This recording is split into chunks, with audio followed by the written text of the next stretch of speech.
নমস্কার বন্ধুরা, আমি অরিন্দম চলে আসলাম আজকে এই মুহূর্তে বিরাট বড় একটা আপডেট নিয়ে। 2017-14 সাল এদের জন্য বিরাট কিন্তু সুখবর। আজকে 29 তারিখ, আজকে কিন্তু সুপ্রিম কোর্টে 20-22 মামলার স্টেটা কিন্তু 100% উঠে যাবে। গতকাল কিন্তু পর্ষদ প্যানেল জমা দিয়ে দিয়েছে সুপ্রিম কোর্টে, এবং সেই প্যানেল থেকে কিন্তু 14, 20 এবং 22 এদের জন্য আছে বিরাট আপডেট। 2022 স্টেট যারা ভয় পাচ্ছিল যে এদের ভ্যাকান্সি নতুন ভ্যাকান্সি থেকে দেওয়া হবে, সো সেখান থেকে কিন্তু মানে এদের একটা সুখবর, পর্ষদ 11,000 থেকেই কিন্তু এদের জন্য কেটে রাখবে। বাকি এ টু জেড বিস্তারিত ভিডিওটা আলোচনা করব। সো ভিডিওটা কিন্তু বন্ধুরা আপনাদের জন্য খুবই গুরুত্বপূর্ণ হতে চলেছে। সো ভিডিওটা কেউ আপনারা স্কিপ না করে প্রথম থেকে শেষ পর্যন্ত দেখার হইলো। এবং শিক্ষকদের অগ্রিম শুভেচ্ছা, অভিনন্দন। আপনারা খুব তাড়াতাড়ি আপনারা স্কুলে যেতে চলেছেন। আজকের পর কিন্তু স্টেটা কিন্তু 100% উঠে যাবে। 50 নম্বর সিরিয়ালে জাস্টিস হিমা কোহলির ম্যাম কিন্তু কেসটা কিন্তু আজকে শুনবেন। চলুন আমরা বিস্তারিত জেনে নিই।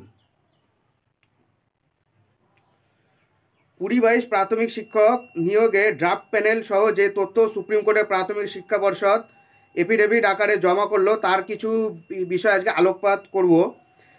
মোট পোস্ট ছিল সেখানে 11,758টা, এটা আপনারা সবাই জানেন। এই ভ্যাকান্সিতে ইন্টারভিউ হয়েছে। আরেকটা কথা বলে দিই, 20-22 কিন্তু এখন ইন্টারভিউ এখনো হয়নি। ভ্যালিড ক্যান্ডিডেট, এদের মধ্যে ভ্যালিড ক্যান্ডিডেট আছে 20-22 ডিএলএড ব্যাচ নিয়ে 14,105 জন, মানে 20-22কে ধরে ভ্যালিড ক্যান্ডিডেট আছে 14,105 জন। এবারে 20-22 ব্যাচ বাদ দিয়ে, 20-22 ব্যাচ বাদে ডিএলএড আর হলো গিয়ে স্পেশাল ডিএলএড 4 বছরের, এনআইএস ডিএলএড নয়, একটা আছে লোকে ডিএলএড আর স্পেশাল ডিএলএড, মোট 4 বছরের ভ্যালিড ক্যান্ডিডেট আছে 2,842 জন। এবং সরি, আমি ভুল বললাম, 4 বছরের ডিএলএডি ক্যান্ডিডেট আছে 11,327 জন। ঠিক আছে। এবার 20-22 ব্যাচের ডিএলএড ভ্যালিড ক্যান্ডিডেট আছে 2,842 জন আছে 2020-22 ডিএলএডের ভ্যালিড ক্যান্ডিডেট। এবার 3টে মামলা ট্যাগে আছে মোট পিটিশনার, 3টে যে কেস আছে সেই 3টে কেসে পিটিশনার আছে হলো গিয়ে টোটাল 916 জন। প্রথমটাতে আছে হলো গিয়ে 152, তারপরে আছে 600, তারপরে আছে 168, টোটাল আছে 916 জন। এবারে আছে 5 নম্বর প্যানেল, এবার আছে 5% প্যানেল সহ মোট প্যানেলে জায়গা পেয়েছে 9,533 জন। আবার বলি, 5% প্যানেল সহ মোট প্যানেলে জায়গা পেয়েছে 9,533 জন।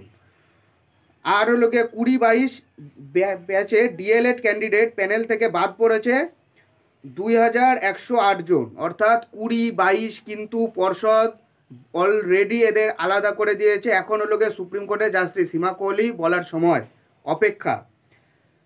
তাহলে 2,108 জন ডিএলইডি ক্যান্ডিডেট 20-22 থেকে বেরিয়ে যাচ্ছে।